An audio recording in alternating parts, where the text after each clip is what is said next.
Shortly after that, we went and had lunch, and we were planning on leaving pretty soon after that so that we could go to the Shed Aquarium.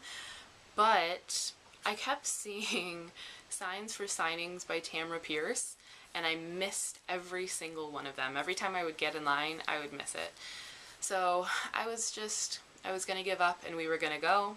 But then as we were heading up to lunch, we found out that Patrick Ness was going to be signing. And I think I must have given Sam my best puppy dog face because we decided to just stay for the rest of the day. So we went ahead and stayed for the full day and just didn't go to the aquarium so that we could then wait in line for a good hour and a half, even though we were pretty close to the beginning of the line, for Patrick Ness. And I am glad we did. So we got arcs of his newest book, More Than This, which sounds amazing, and I'm not gonna like read the synopsis or anything because I really just want you to look into this book. Everything he does is pretty amazing, and this sounds like it's going to be no different. Patrick Ness, who is a definite charmer, by the way, was chatting with everyone that he signed for and like really engaging them and trying to make sure they didn't feel awkward. It was just really, really lovely and gracious. But he basically told us that there's probably a good chance we're going to cry, especially when I told him that I barely made it past Manchi in the Chaos Walking series, which got a big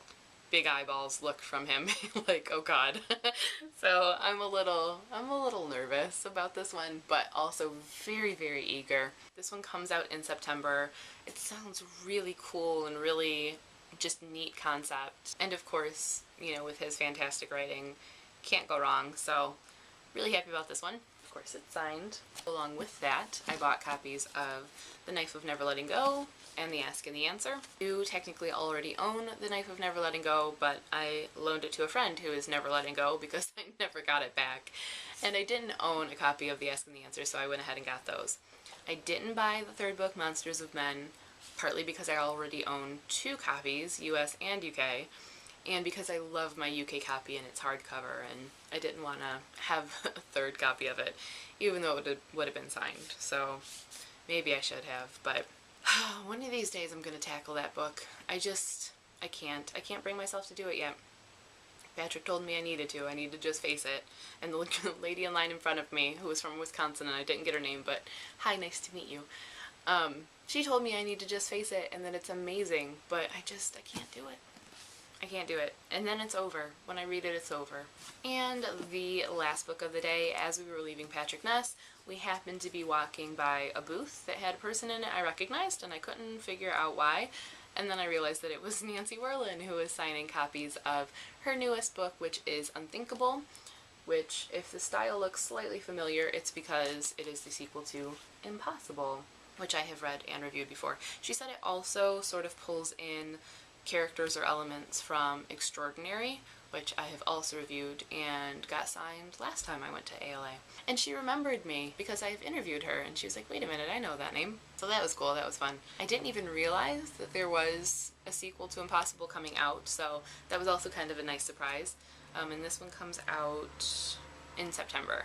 I also got a sampler from Soho Teen, but I forgot to put that in this pile, so that's already put away somewhere, but I just wanted to see what all they have coming out. And that is all from my ALA arcs. I will have Macmillan arcs coming, so I guess technically that's not all of everything I could have gotten at ALA, but that was plenty. I thought I came away with even more than that, and I was kind of cringing inside because I didn't know how I would read it all.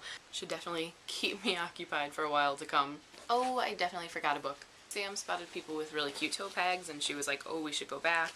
So we went back and got tote bags for the Snatch a Book, which had a copy of the book in it, which we didn't realize until later on.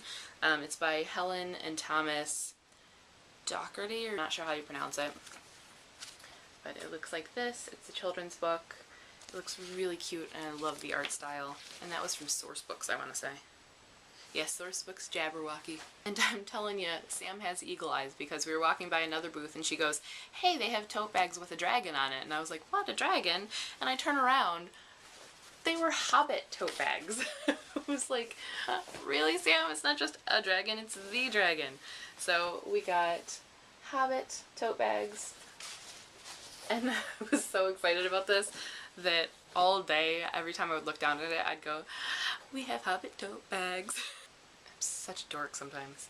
I was really excited about that, obviously, and still am. And I have a bit of swag in the archive tote bag, which I took with me, that being by Victoria Schwab and signed. I was really kind of hesitant to take it since it is signed, but I figured a tote bag is meant to be used, so I used it.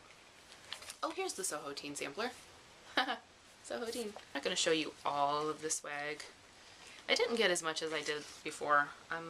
Again, I was trying not to go overboard. I did grab some things. I grabbed a silo magnet by DJ McHale.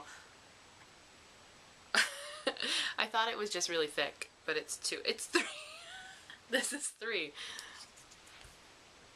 Not 1.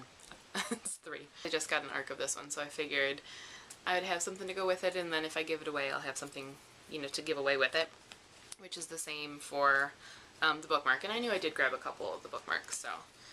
Silo Stuff by DJ McHale. That one, oh god, when's that one coming out? I want to say that one's coming out in August. I'm not positive, but it sounds sort of dystopian, government-involved dystopia. I also picked up bookmarks for Breadcrumbs and the Real Boy because you know I love me some Man Ursu. And I grabbed some Grave Mercy bookmarks, as well as tattoos. It says Vengeance is Divine and has the dagger. I love that. And again, with Sam's Eagle Eyes, she spotted this pin that I am so geeked about. It's from Grave Mercy, and it says, "Why be the sheep when you can be the wolf?" How awesome is that? And keeping with the dagger theme, I grabbed another tattoo from a place just because I thought it looked cool. It's for The Politics of Knives by something I can't read backwards, y'all. Jonathan Ball. And lastly, for tattoos, I grabbed these ones, which is for the testing. They were doing a signing, Joelle was doing a signing, but we didn't end up stopping by that one because we were on the way to meet someone, I want to say, which I felt bad because I did want to stop by and do the signing for that one. But we did chat with her for a little bit, and Erica from the bookseller, so I did at least get to meet her, and I have a couple tattoos, and that book is on my wish list because I've heard insanely good things about it. That is all that I can think of from ALA. This is so long, I think it might have to be 3 videos. Ugh. So I'm pretty sure my camera just died as I was recording that because I recorded so much, talked for so long. So I'm on my phone, but basically that was all from ALA. Let me know what you think of what I got, which ones you're really eager for. If you want video reviews of any of them, definitely let me know. There are links to all of the books in the description, so make sure that you go check them out and add them to your wish list or your to-read or whatever. And that is all for me for now. As always, happy reading! And of course, if you want to find out more about my experience in Chicago, who all I met, see the pictures of the authors I met, find out which author made me tear up a little bit, yeah, all that good stuff, make sure you stop by the blog post.